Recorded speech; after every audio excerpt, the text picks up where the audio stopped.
HU. HU. Thank you so much, everybody. Please have a seat. Oh, I feel important now. Got a degree from Howard. Cicely Tyson said something nice about me. I love you back. To President Frederick, the Board of Trustees, faculty and staff, fellow recipients of honorary degrees, thank you for the honor of spending this day with you.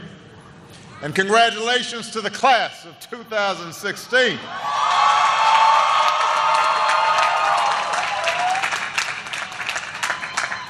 Four years ago, back when you were just freshmen, I understand many of you came by my house the night I was reelected. So I decided to return the favor and come by yours. To the parents, the grandparents, aunts, uncles, brothers, sisters, all the family and friends who stood by this class, cheered them on, helped them get here today. This is your day as well. Let's give them a big round of applause as well.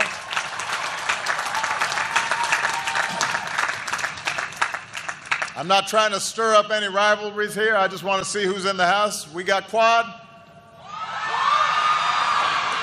Annex, Drew, Carver, Slow, Towers, and Meridian. Rest in peace, Meridian. Rest in peace. I know you're all excited today. You might be a little tired as well. Some of you are up all night making sure your credits were in order. Some of you stayed up too late. Ended up at Ho Chi at 2 a.m. Got some mambo sauce on your fingers. But you got here. And you've all worked hard to reach this day. You've shuttled between challenging classes and Greek life. You've led clubs, played an instrument or a sport. You volunteered, you interned, held down 1, 2, maybe 3 jobs. You've made lifelong friends and discovered exactly what you're made of. The Howard hustle has strengthened your sense of purpose and ambition, which means you're part of a long line of Howard graduates. Some are on this stage today. Some are in the audience.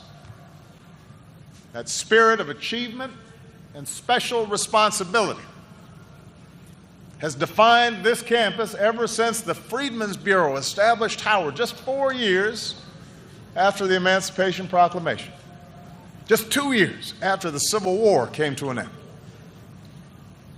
They created this university with a vision of uplift, a vision for an America where our fates would be determined not by our race, gender, religion, or creed, but where we would be free in every sense to pursue our individual and collective dreams. It is that spirit that's made Howard a centerpiece of African American intellectual life and a central part of our larger American story. This institution's been the home of many firsts. The first black Nobel Peace Prize winner, the first black Supreme Court justice. But its mission has been to ensure those firsts were not the last. Countless scholars, professionals, artists, leaders from every field received their training here.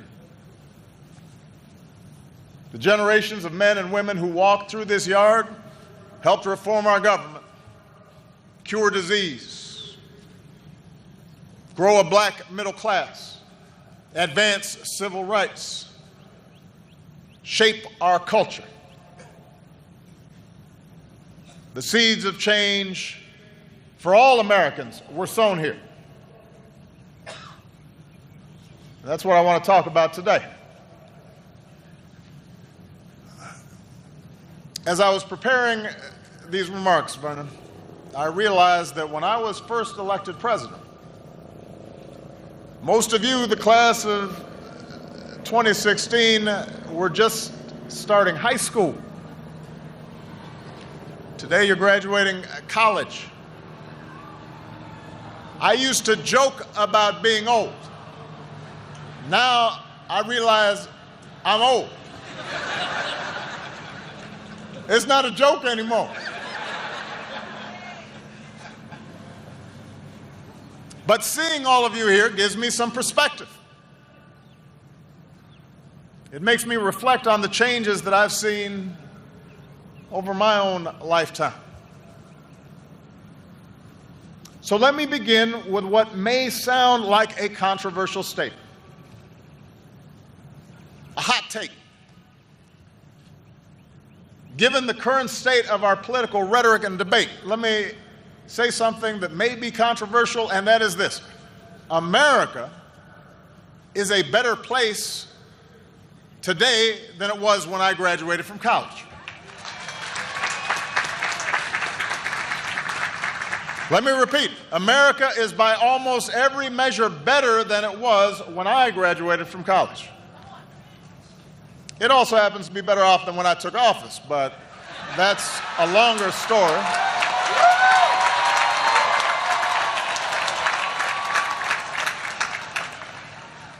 That's a different discussion for another speech. But think about it. I graduated in 1983. New York City, America's largest city, where I lived at the time, had endured a decade marked by crime and deterioration and near bankruptcy. And many cities were in similar shape. Our nation had gone through years of economic stagnation, the stranglehold of foreign oil, a recession where unemployment nearly scraped 11%. The auto industry was getting its clock cleaned by foreign competition. And don't even get me started on the clothes and the hairstyles. I've tried to eliminate all photos of me from this period. I thought I looked good. I was wrong. Since that year, since the year I graduated, the poverty rate is down. Americans with college degrees, that rate is up. Crime rates are down. America's cities have undergone a renaissance. There are more women in the workforce. They're earning more money. We've cut teen pregnancy in half. We've slashed the African-American dropout rate by almost 60%. And all of you have a computer in your pocket that gives you the world at the touch of a button. In 1983, I was part of fewer than 10% of African Americans who graduated with a bachelor's degree. Today, you're part of more than 20% who will. And more than half of blacks say we're better off than our parents were at our age, and that our kids will be better off too. So America is better. And the world is better too.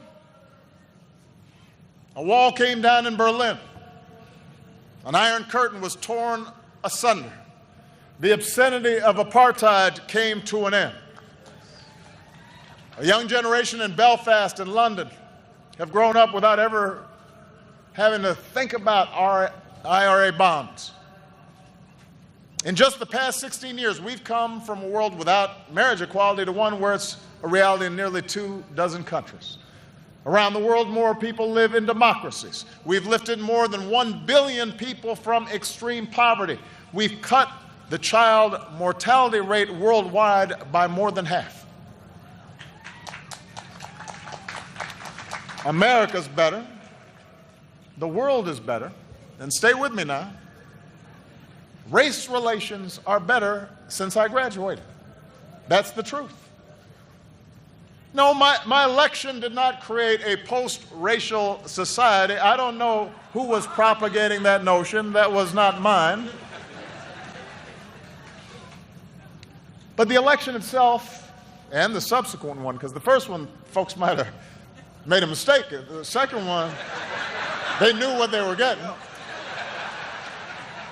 The election itself was just one indicator of how attitudes had changed. In my inaugural address, I remarked that just 60 years earlier, my father might not have been served in a D.C. restaurant, at least not certain of them. There were no black CEOs of Fortune 500 companies, very few black judges. Shoot, as Larry Wilmore pointed out last week, a lot of folks didn't even think blacks had the tools to be a quarterback. Today, former Bull Michael Jordan isn't just the greatest basketball player of all time, he owns the team. When I was graduating, the main black hero on TV was Mr. T.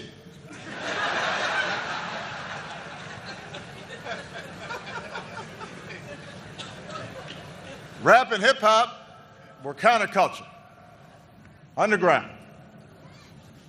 Now Shonda Rhimes owns Thursday night, and Beyonce runs the world. We're no longer entertainers, we're producers, studio executives, no longer small business owners, we're CEOs, we're mayors, representatives, presidents of the United States.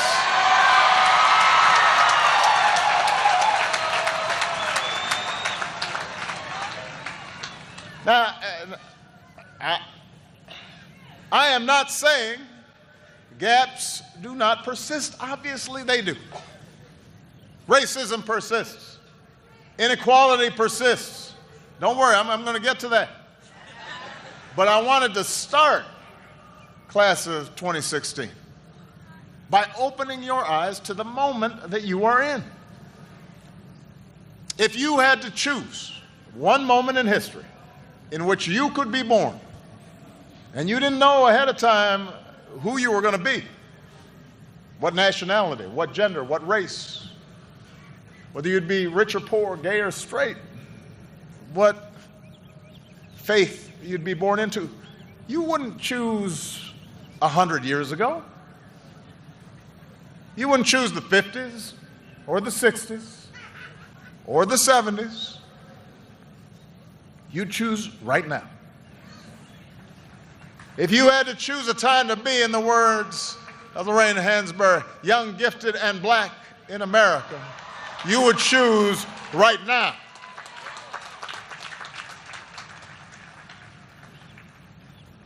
I tell you all this because it's important to note progress.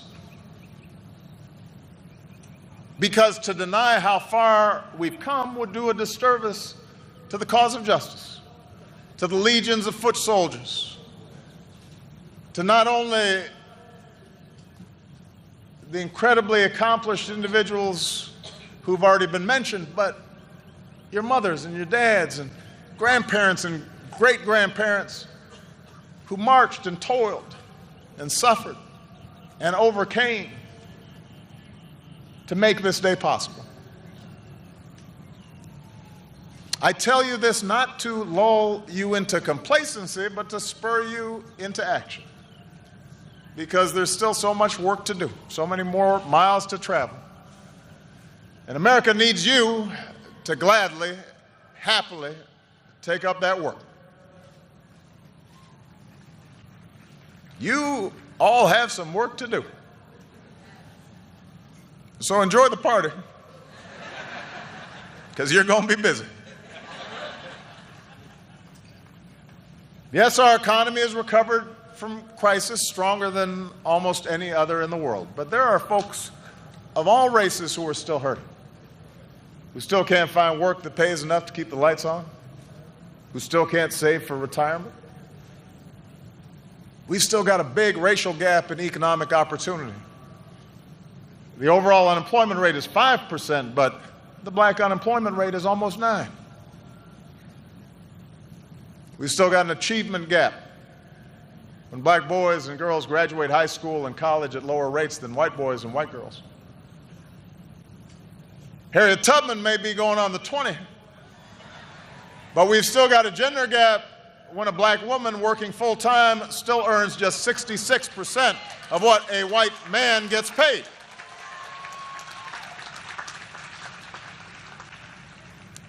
We've got a justice gap when too many black boys and girls pass through a pipeline from underfunded schools to overcrowded jails.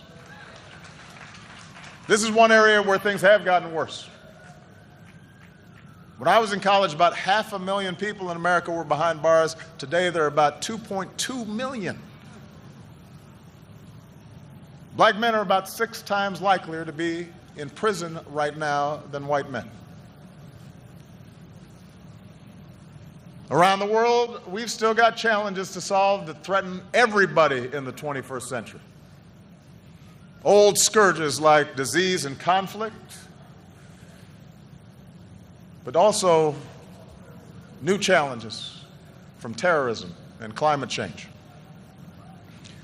So make no mistake, class of 2016, you've got plenty of work to do. But as complicated and sometimes intractable as these challenges may seem, the truth is that your generation is better positioned than any before you to meet those challenges, to flip the script. Now, how you do that, how you meet these challenges, how you bring about change, will ultimately be up to you. My generation, like all generations, is too confined by our own experience, too invested in our own biases, too stuck in our ways to provide much of the new thinking that will be required. But us old heads have learned a few things that might be useful in your journey. So with the rest of my time, I'd like to offer some suggestions for how young leaders like you can fulfill your destiny and shape our collective future. Bend it in the direction of justice and equality and freedom. First of all, and this should not be a problem for this group, be confident in your heritage. Be confident in your blackness. One of the great changes that's occurred in our country since I was your age is the realization there's no one way to be black. I take it from somebody who's seen both sides of the debate about whether I'm black or not. Past couple months, I've had lunch with the Queen of England and hosted Kendrick Lamar in the Oval Office. There's no straitjacket. There's no constraints. There's no litmus test for authenticity. Look at Howard. One thing most folks don't know about Howard is how diverse it is. When you arrived here, some of you were like, oh, they got black people in Iowa? But it's true. This class comes from big cities and rural communities, and some of you crossed oceans to study here. You shatter stereotypes. Some of you come from a long line of bison. Some of you are the first in your family to graduate from college. You all talk different. You all dress different. You're Lakers fans, Celtics fans, maybe even some hockey fans.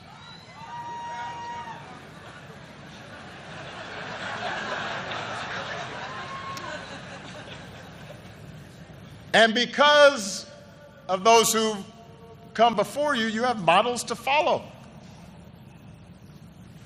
You can work for a company or start your own. You can go into politics or run an organization that holds politicians accountable. You can write a book that wins the National Book Award, or you can write the new run of Black Panther, or like one of your alumni, Ta-Nehisi Coates, you can go ahead and just do both. You can create your own style, set your own standard of beauty, embrace your own sexuality. Think about an icon we just lost, Prince. He blew up categories. People didn't know what Prince was doing.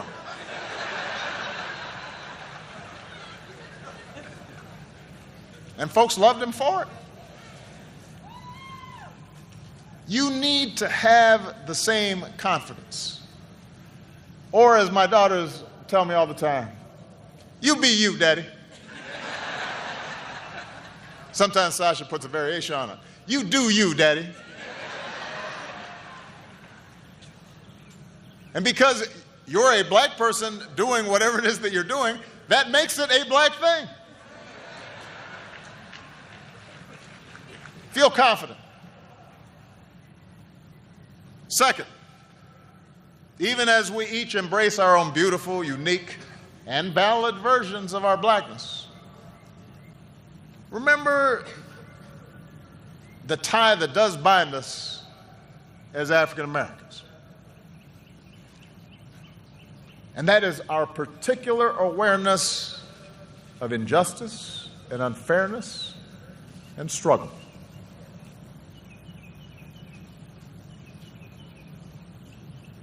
That means we cannot sleepwalk through life.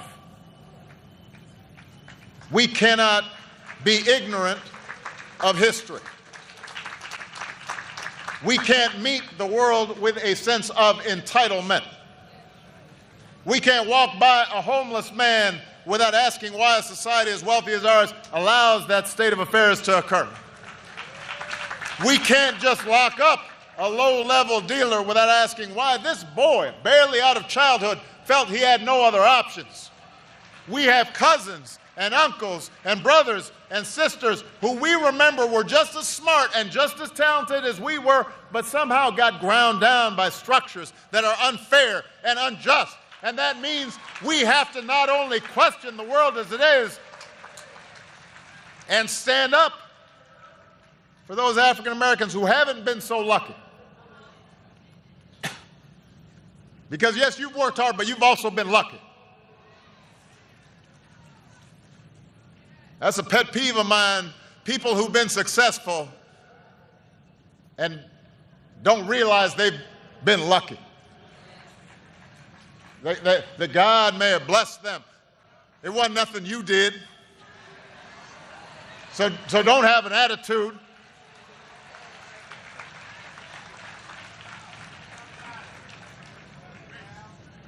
But we must also expand our moral imaginations to understand and empathize with all people who are struggling. Not just black folks who are struggling. The refugee, the immigrant, the rural poor, the transgender person. And yes, the middle-aged white guy who you may think has all the advantages, but over the last several decades has seen his world upended by economic and cultural and technological change and feels powerless to stop it. You got to get in his head too.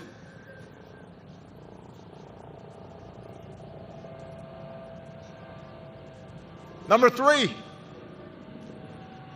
you have to go through life with more than just passion for change. You need a strategy. I'll repeat that. I want you to have passion. You have to have a strategy. Not just awareness, but action. Not just hashtags, but votes.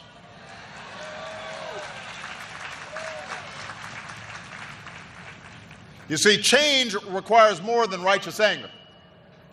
It requires a program and it requires organizing. At the 1964 Democratic Convention, Fannie Lou Hamer, 5 feet 4 inches tall, gave a fiery speech on the national stage. But then she went back home to Mississippi and organized cotton pickers. And she didn't have the tools and technology where you can whip up a movement in minutes. She had to go door to door.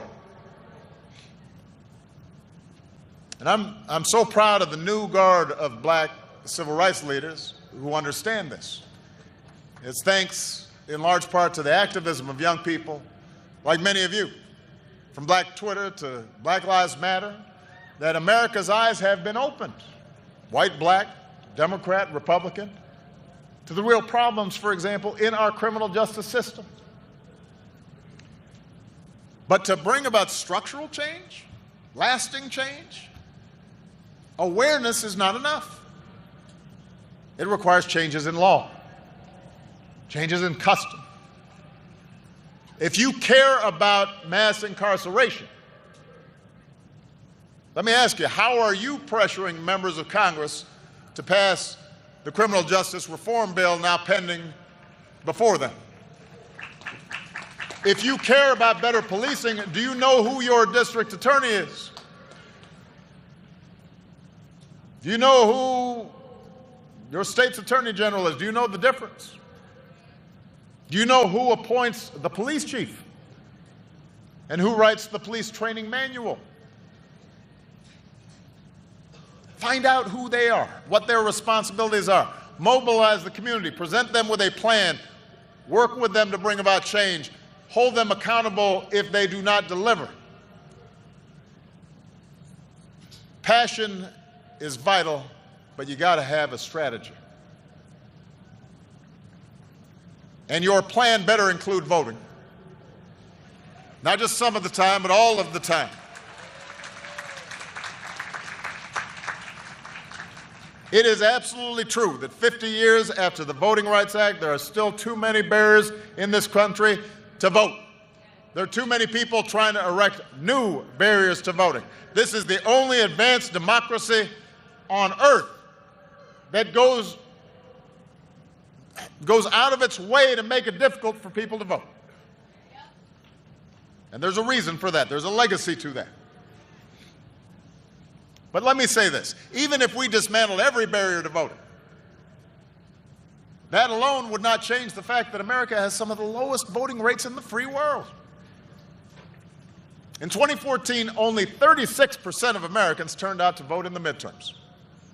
Second lowest participation rate on record. Youth turnout, that would be you, was less than 20%. Less than 20%. 4 out of 5 did not vote. In 2012, nearly 2 in 3 African Americans turned out. And then in 2014, only 2 in 5 turned out. You don't think that made a difference in terms of the Congress I've got to deal with? And then people are wondering, well, how come Obama hadn't gotten this done?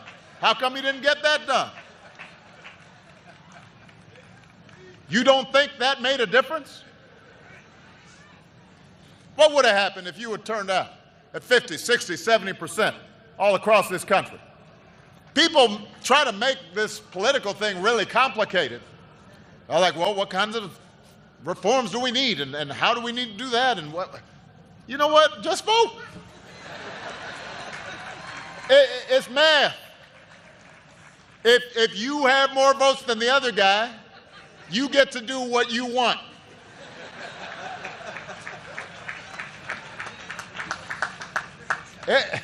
It's not that complicated. And you don't have excuses. You don't have to guess the number of jelly beans in a jar or bubbles on a bar of soap to register to vote. You don't have to risk your life to cast a ballot. Other people already did that for you. Your grandparents, your great-grandparents might be here today, they were working on it. What's your excuse?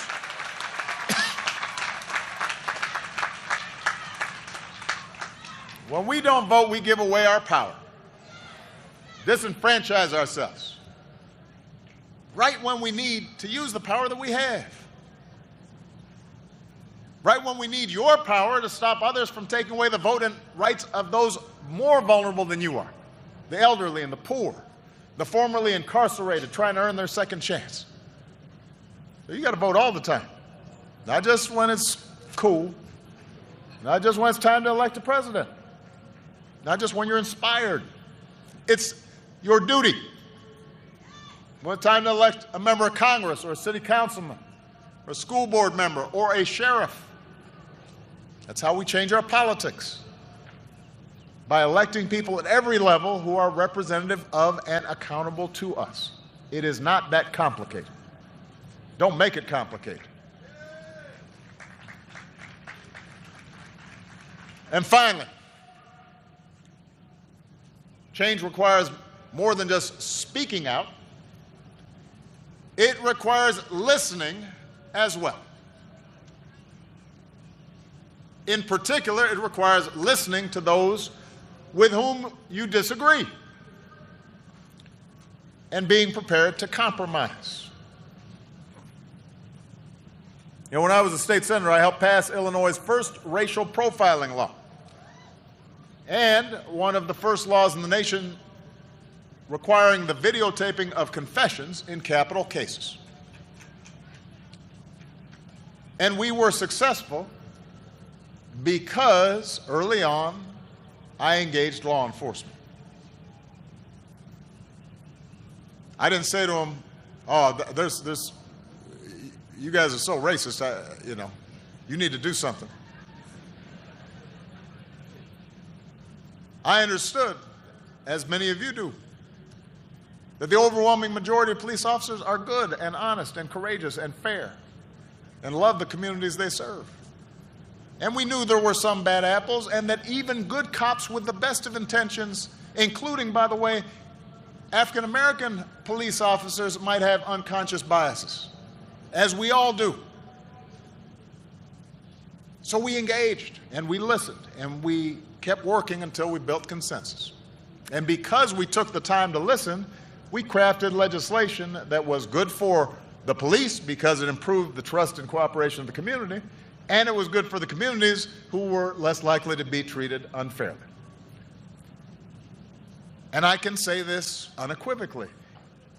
Without at least the acceptance of the police organizations in Illinois, I could never have gotten those bills passed. It's very simple. They would have blocked them. The point is, you need allies in a democracy. That's just the way it is. It can be frustrating and it can be slow.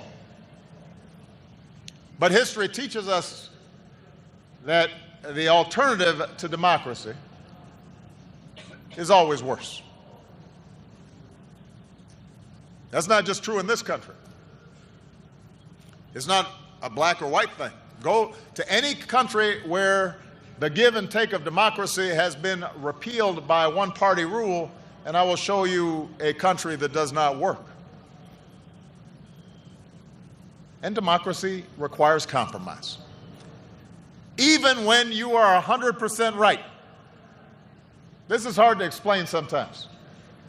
You can be completely right, and you still are going to have to engage folks who disagree with you.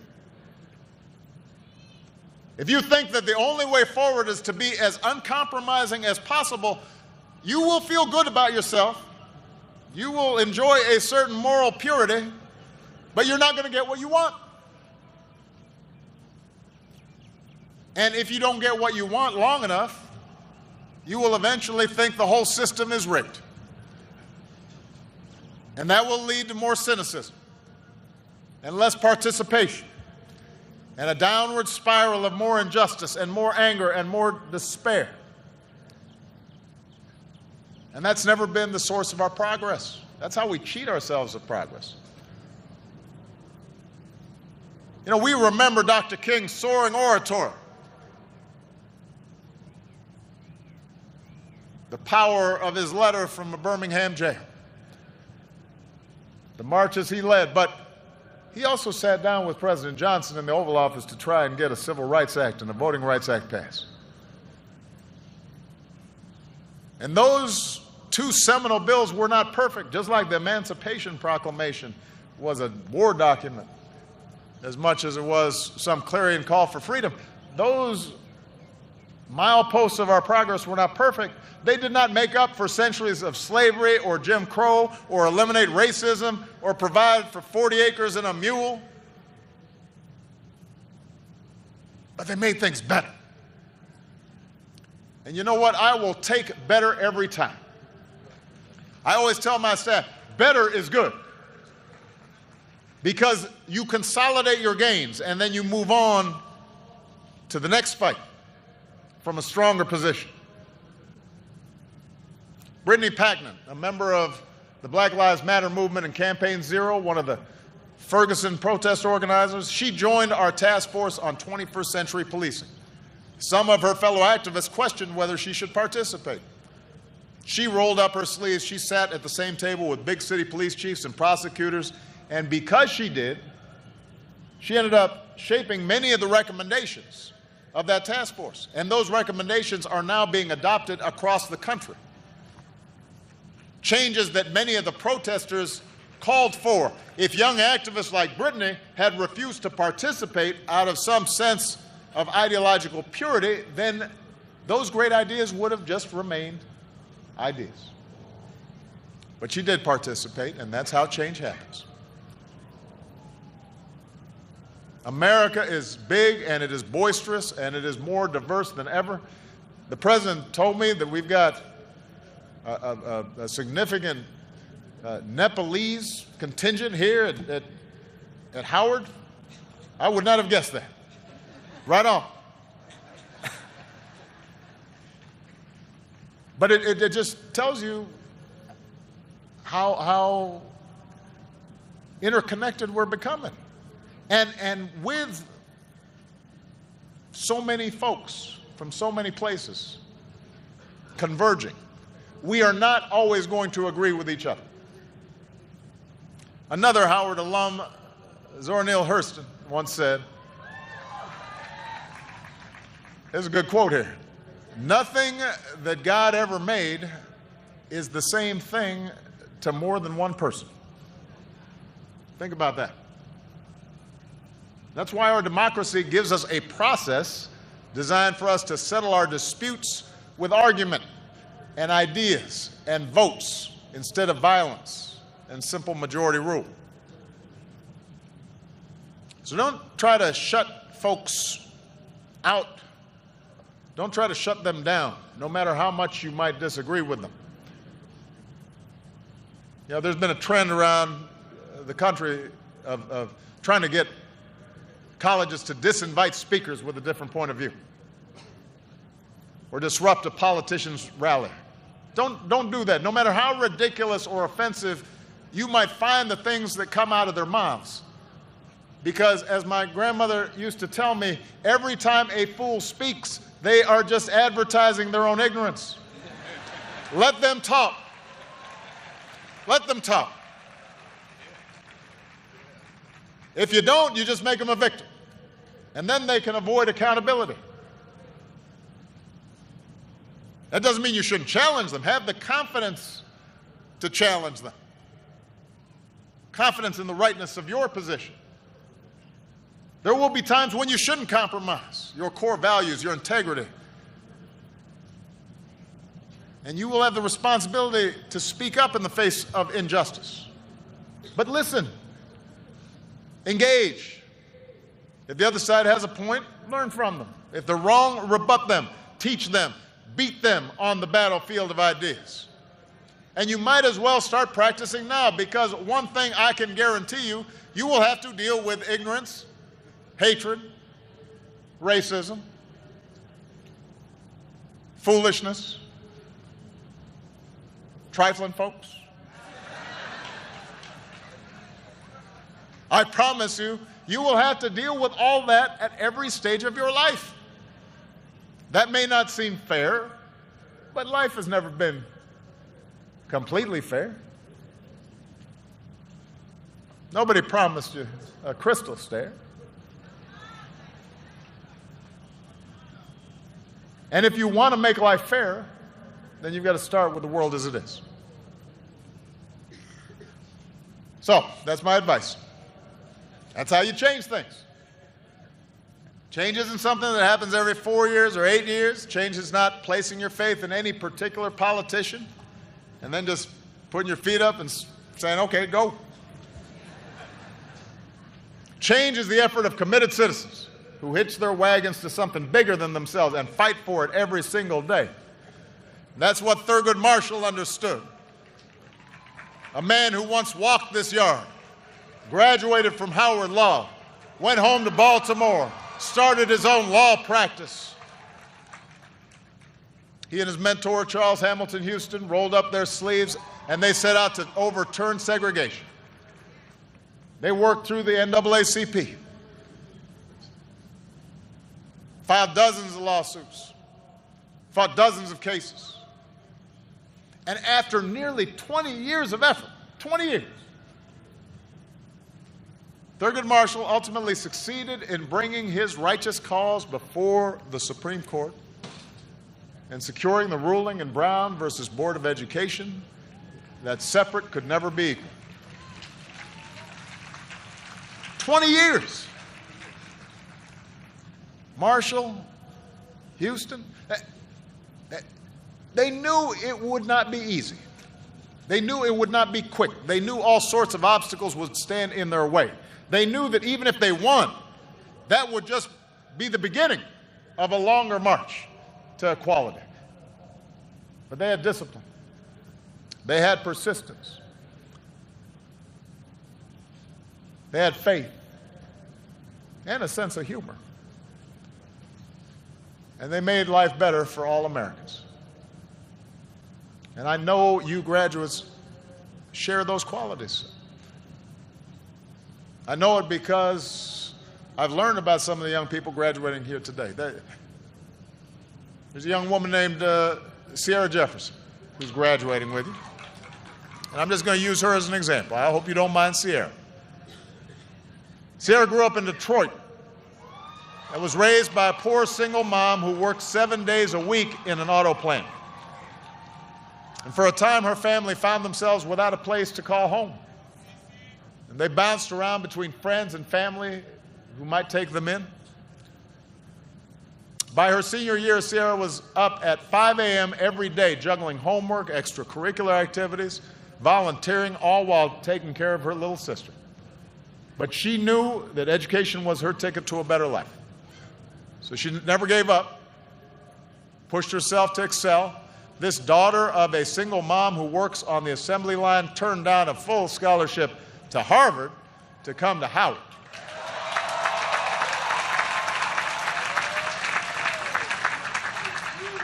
And today, like many of you, Sierra's the first in her family to graduate from college. And then she says she's going to go back to her hometown just like Thurgood Marshall did, to make sure all the working folks she grew up with have access to the health care they need and deserve. As she puts it, she's going to be a change agent. She's going to reach back and help folks like her succeed. And people like Sierra are why I remain optimistic about America.